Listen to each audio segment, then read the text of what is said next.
Hi everybody, welcome back to my den for this recording. I have to admit, one of the strangest parts of recording these videos from home is thinking about what else is on the screen that you people at home can see. And that becomes a very personal activity, trying to figure out what's back here. I'm a clutter bug by nature. If you've ever been in my office at church, you know that. So I have to keep removing stuff that ends up on this shelf back here. I was trying to find some interesting objects to place in the background. I guess the term is curating, to intentionally pick beautiful and complimentary, or at least not embarrassing items to be included in these shots. And so I was scrounging through the house when I came across this beautiful wooden box, and I thought that would look really good in the background.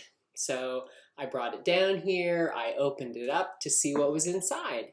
And inside were all these pictures. It was like opening a time capsule. Pictures from college and from my days teaching overseas. Pictures that I hadn't seen in a long time.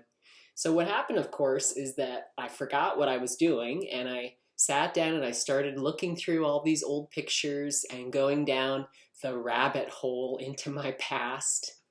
And I started to wonder how my hair used to be that color, or what happened to those flip-flops that I love so much that I seem to wear in every picture. It was great remembering that trip to the Minnesota shore I took after college graduation. It was wonderful to remember my students and co-teachers in Namibia. And so many of the pictures were all laughing and smiling, which made me laugh and smile too. And then I started to feel a little sad. I started to miss some of those days. I wondered what happened to that old roommate. I worried about whether my student who dreamed of being a teacher was able to go to college and fulfill her wish. I thought back to some of the not so happy memories of those days too. Memories work like that, don't they? They bring back smiles and laughter. They can also bring tears and possibly even regret. We might wish things could have turned out differently. We might simply miss someone that we see in a picture. We might want to go back to the way things used to be.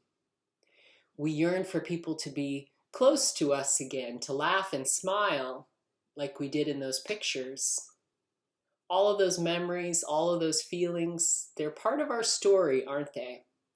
They're part of what makes us who we are. Holy Week is like opening up this sacred box of collective memory as God's people.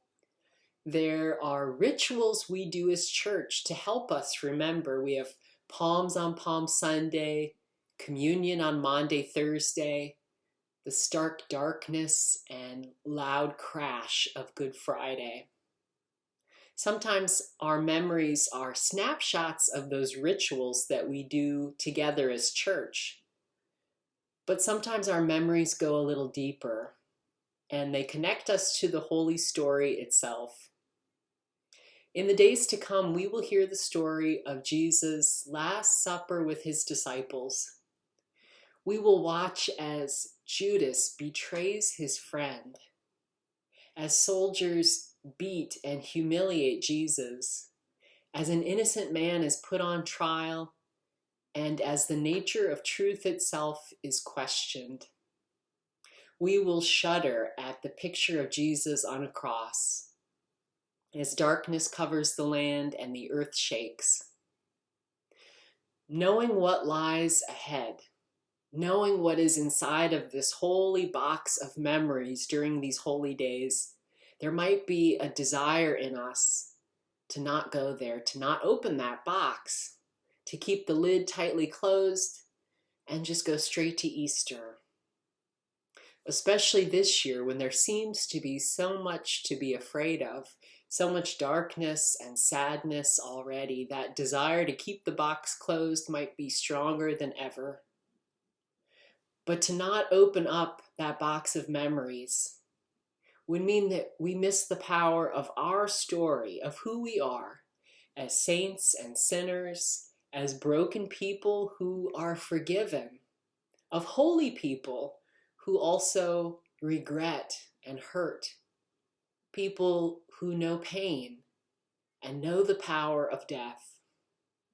To not venture into Holy Week would mean we would miss the story of people like us, who know the deep and abiding power of God's love that comes through every picture. Love so deep that God would send his only Son, not to condemn the world, but so that the whole world might be saved, including us. Let that be our story this Holy Week. Amen.